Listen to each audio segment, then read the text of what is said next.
Okay, good morning once again and welcome to the YouTube channel of Sri K. Chamodas High School. So last time આપણે unit 4 માં read 1 complete કર્યું તો તમને ખ્યાલ હશે mind body and medicine right. હવે એ યુનિટમાં આગળ વધીએ તો રીડ 2 છે જેનું ટાઇટલ છે યોગ ફોર હેલ્થ. મતલબ કે હેલ્થમાં મેન્ટલ અને ફિઝિકલ બોથ એમાં યોગનું કેટલું કન્ટ્રીબ્યુશન છે, યોગથી કેટલો ફાયદો થાય છે રાઈટ, કયા કયા એડવાન્ટેજીસ છે. આમ પણ તમે જાણો કે કોઈ પણ પ્રકારની એક્સરસાઇઝ જે છે પછી મેન્ટલ હોય ફિઝિકલ હોય તો એ કોઈ ને કોઈ રીતે હેલ્પ કરતી હોય છે બોડીને. અને યોગ તો બહુ જ જૂની, બહુ જ પુરાણી, પ્રાચીન કળામાંની એક છે, કસરતમાંની એક છે, એક્સરસાઇઝમાંની એક છે. તો એનાથી શું ફાયદો થાય છે? જો કે યોગ વિશે તો લખવું હોય તો એક યુનિટમાં કે એક રીડમાં તો બધું ના સમાવેશ કરી શકાય, પણ એના એક આસન વિશે જેનું નામ છે સૂર્ય નમસ્કાર, જે જાણતા જ છો તમે બધા, તો એના વિશે વાત કરી છે અહીંયા. અને શરૂઆતમાં યોગ વિશે ઇન્ટ્રોડક્શન પણ આપ્યું છે. તો જોઈએ શું કહે છે પાઠમાં. તમે ટેક્સ્ટમાં મારી સાથે ચાલશો. યોગ is one of the most ancient sciences of India. Yoga is one of the most ancient sciences of India. Ancient science કહે છે યોગ ભારતનું, આપણા દેશનું કહે છે કે પ્રાચીન વિજ્ઞાન છે. જે બાકીના પ્રાચીન વિજ્ઞાનો હતા એમાંનું એક છે. મતલબ કે બહુ જ પ્રાચીન જૂનું સાયન્સ છે. એન્શિયન્ટ એટલે પ્રાચીન આપણે જાણીએ છીએ. It offers a time-tested technique for physical, mental and spiritual development. એ આપણને આપણા ફિઝિકલ, મેન્ટલ અને સ્પિરિચ્યુઅલ ડેવલપમેન્ટ એટલે કે શારીરિક, માનસિક અને સ્પિરિચ્યુઅલ એટલે આધ્યાત્મિક આ વિકાસ માટેની કેવી ટેકનિક પ્રોવાઈડ કરે છે? Time trusted technique. Time trusted technique means કે આજથી 100 વર્ષ પહેલાં પણ આ ટેકનિક એટલી જ સારી, એટલી જ મહત્વની અને એટલી જ કારગર સાબિત થતી હતી જેટલી આજે થાય. 100 વર્ષ પછી પણ, 500 વર્ષ પછી પણ, અને હજુ 200-500 વર્ષ પછી પણ એ ટેકનિક એટલી જ ઇમ્પોર્ટન્ટ સાબિત થશે. મતલબ કે આ એવી વસ્તુ નથી જે અત્યારે લાગુ પડે છે પછી નહીં લાગુ પડે રાઈટ. તો યોગ એવી બાબત છે જે ટાઈમ ટ્રસ્ટેડ ટેકનિક્સ પ્રોવાઈડ કરે છે, જે પહેલાંના લોકોને પણ એટલી જ સારી રીતે હેલ્પ કરતી હતી, આજે પણ એટલી જ સારી રીતે કરી શકે છે અને ભવિષ્યમાં પણ એટલી જ સારી રીતે કરશે. તો આને ટાઈમ ટ્રસ્ટેડ ટેકનિક કહે છે. It constitutes an important aspects of human life. એમાં કેટલાક મહત્વના ઘટકો, ઇમ્પોર્ટન્ટ આસ્પેક્ટ્સ હ્યુમન લાઈફના, માનવ જીવનના કેટલાક મહત્વના ઘટકોનો સમાવેશ થાય છે. શામાં? યોગ. It is considered to be a science as ancient as the human race. તો એવું માનવામાં આવે છે કે કેટલું જૂનું શાસ્ત્ર છે આ, કેટલી જૂની વિદ્યા છે, કેટલી જૂની ટેકનિક છે, કેટલું જૂનું વિજ્ઞાન છે આ યોગનું. તો કહે છે કે it is considered that it is as old or as ancient as human race. Human race એટલે માનવ જાત. માનવ જાત જેટલી પ્રાચીન છે. એટલે એનું કહેવાનું સેન્સ છે કે જ્યારથી માનવ જાત અસ્તિત્વમાં આવી ત્યારથી આ ટેકનિક, ત્યારથી આ શાસ્ત્ર, ત્યારથી આ વિદ્યા, આ વિજ્ઞાન, યોગનું અસ્તિત્વમાં આવ્યું છે. એટલું પ્રાચીન છે. યોગ has capacity to bring about fundamental transformation in the individual. યોગમાં એ તાકાત રહેલી છે કે જે કોઈ પણ વ્યક્તિમાં ફંડામેન્ટલ ટ્રાન્સફોર્મેશન લાવી શકે. ફંડામેન્ટલ ટ્રાન્સફોર્મેશન મતલબ કે મૂળભૂત ફેરફાર. એના મૂળમાં જઈને જે પણ સમસ્યા છે તો એના મૂળમાં જઈને એને દૂર કરી શકે, ત્યાંથી ચેન્જ લાવી શકે. મોટે ભાગે આપણે જાણીએ છીએ મેડિસિન્સ જે આજકાલ ચાલે છે એમાં કેવું હોય છે કે તમને ટેમ્પરરી રાહત આપવાની વાત હોય છે, પરમનન્ટ સોલ્યુશન મોટે ભાગે મળતા નથી હોતા. તો પરમનન્ટ સોલ્યુશન લાવવાની વાત છે કોઈ પણ પ્રોબ્લેમ, કોઈ પણ તકલીફ હોય એમાં. યોગ, નેક્સ્ટ પેરેગ્રાફમાં કહે છે યોગ is a holistic exercise that provides physical, mental as well as spiritual benefits. યોગ એ કયા પ્રકારની એક્સરસાઇઝ છે? એટલે કે હોલિસ્ટિક એક્સરસાઇઝ છે. ઓલરાઉન્ડ ડેવલપમેન્ટમાં એ તમને મદદ કરે. મતલબ સર્વાંગી, જેને કહેવાય ને વિકાસ, સર્વાંગી કસરત કરે છે શરીરની. ખાલી શરીર, ખાલી બોડી બનાવે છે એવું નહીં. મેન્ટલ બેનિફિટ્સ પણ આપે છે, માનસિક અને સ્પિરિચ્યુઅલ બેનિફિટ્સ પણ, એટલે કે આધ્યાત્મિક ફાયદા પણ એ પ્રોવાઈડ કરે. It provides workout for the muscles. આપણા મસલ્સને એટલે કે સ્નાયુઓને આપણે જાણીએ એ વર્કઆઉટ પ્રોવાઈડ કરે, કસરત પ્રોવાઈડ કરે. It also benefits joints. એ આપણા સાંધાઓને પણ ફાયદો પ્રોવાઈડ કરે છે. Ligaments and the skeletal system by improving flexibility and balance. આપણા શરીરના જેટલા પણ સાંધા છે, ligaments એટલે કે જે જોઈન્ટ્સ છે, અને સ્કેલેટલ સિસ્ટમ આપણી જેને કહેવાય અસ્થિ કંકાલ તંત્ર આપણા શરીરનું, બરાબર છે, જે અસ્થિઓ બોન્સ છે આપણા શરીરના, ત્યાં પણ એને પણ ફ્લેક્સિબલ બનાવે છે અને એમાં બેલેન્સ બનાવી આપે છે અને વધારે સંતુલિત કરે છે. It is good for heart. એ ઉપરાંત એ હૃદય માટે પણ સારું છે. Stimulates the cardiovascular system. અને આપણું જે રુધિરાભિસરણ તંત્ર છે એને પણ વધારે મજબૂત, સ્ટિમ્યુલેટ કરવું એટલે વધારે સમર્થ બનાવવું, વધારે કેપેબલ બનાવવું, તો વધારે સારું બનાવે છે, વધારે મજબૂત બનાવે છે. It oxygenates the blood and help strengthen the heart. બ્લડમાં ઓક્સિજનની માત્રા વધારે છે, ઓક્સિજન પ્રોવાઈડ કરે છે એન્ડ આપણા હાર્ટને વધારે મજબૂત બનાવે છે. It is good for the digestive system. એ ઉપરાંત એ પાચન તંત્ર માટે પણ સારું છે. The nervous system, ચેતાતંત્ર, and supports the respiratory system. અને આપણા શ્વસન તંત્રને પણ એ મદદ કરે. રેસ્પિરેટરી સિસ્ટમ એટલે કે શ્વસન તંત્ર. It enables the various endocrinal glands to function properly and reduces tension and anxiety.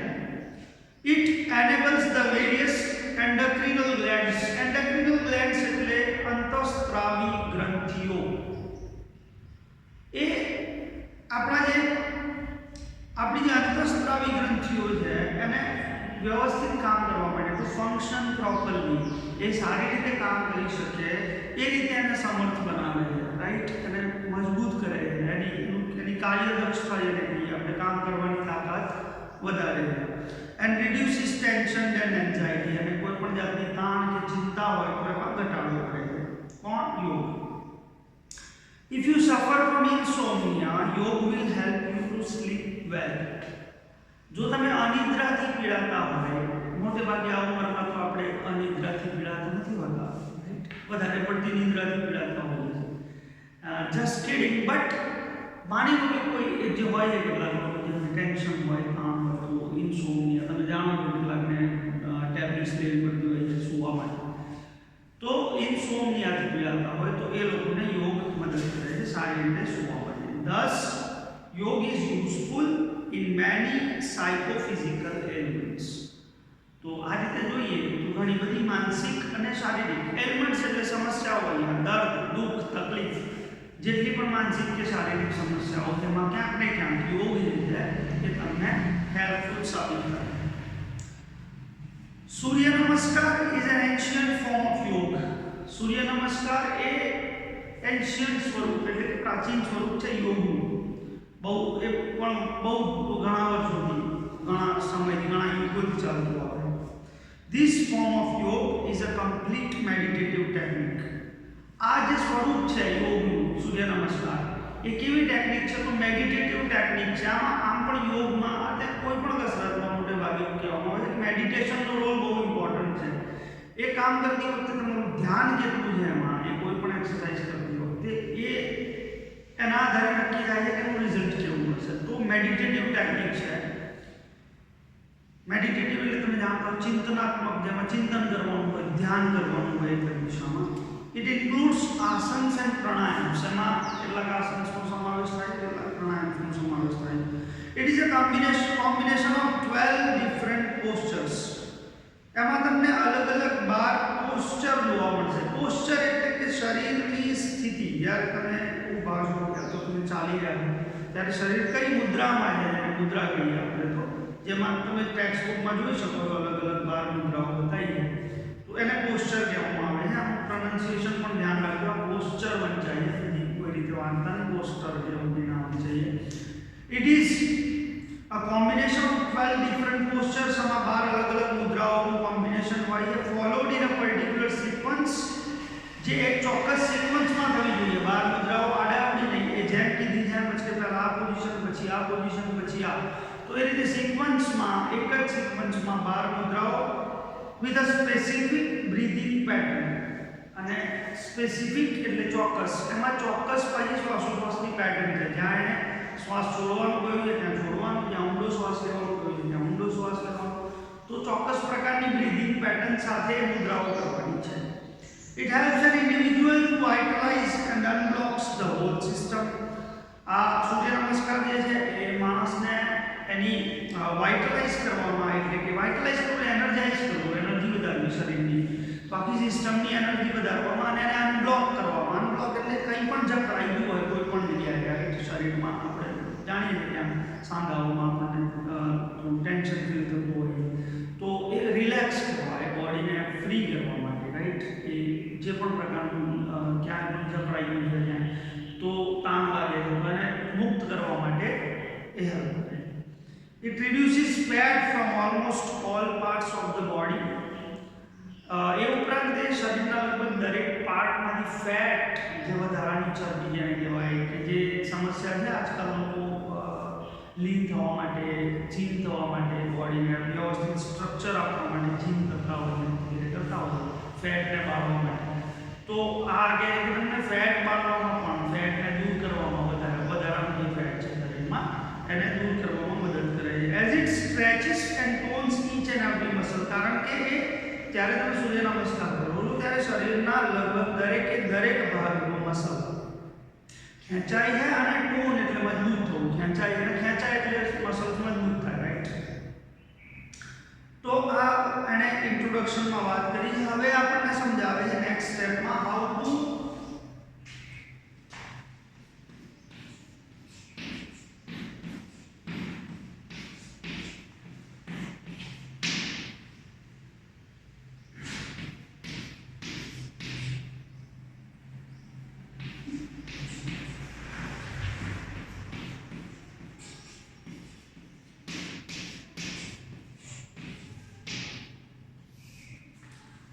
Practice સૂર્ય નમસ્કાર, રાઈટ. કઈ રીતે એને સૂર્ય નમસ્કારને પરફોર્મ કરવાનું છે.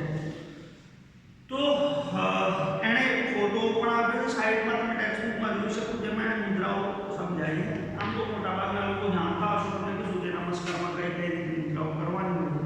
ના જાણતા હોય તો આજે જાણશું. કદાચ તમે આના પહેલાં સાંભળ્યું હશે પણ એનું ડિસ્ક્રિપ્શન મોટે ભાગે ગુજરાતીમાં જ સાંભળ્યું હશે, રાઈટ. અહીંયા આપણે ઇંગ્લિશ લેંગ્વેજમાં સમજવાનું છે તો એના માટે થોડું ધ્યાન રાખવું પડશે, કારણ કે કેટલાક શબ્દો તમને ઘણા નવા લાગશે, રાઈટ. તો એ જોઈશું આપણે કે કઈ રીતે પરફોર્મ કરવાનું કહે છે આપણને. There are 12 postures or positions in સૂર્ય નમસ્કાર. સૂર્ય નમસ્કારમાં 12 પોઝિશન અથવા પોસ્ચર જે આપણે અગાઉ વાત કરી મુદ્રાઓ હોય છે. Their benefits are described in the brackets. અને એના જે બેનિફિટ્સ છે એ કહે છે કે બ્રેકેટમાં, એટલે કે જે કૌંસમાં આપેલું છે દરેક મુદ્દા તમે જોઈ શકો છો. 1 થી 12 મુદ્દા આપેલા છે પાછળ, તે કલર શોધ ત્યાં સુધી. તો 1 થી 12 મુદ્દામાં એને પહેલા કન્ટેન્ટ આપ્યું છે જેમાં સમજાવ્યું છે કે કઈ રીતે પોઝિશન કરવાની છે, અને પછી ત્યાં એની પાછળ બ્રેકેટ જ્યાંથી કૌંસ શરૂ થાય છે ત્યાં કૌંસમાં એ પોઝિશનના ફાયદા એને વર્ણન કર્યું છે કે આ પોઝિશનમાં તમને શું ફાયદો થશે, રાઈટ.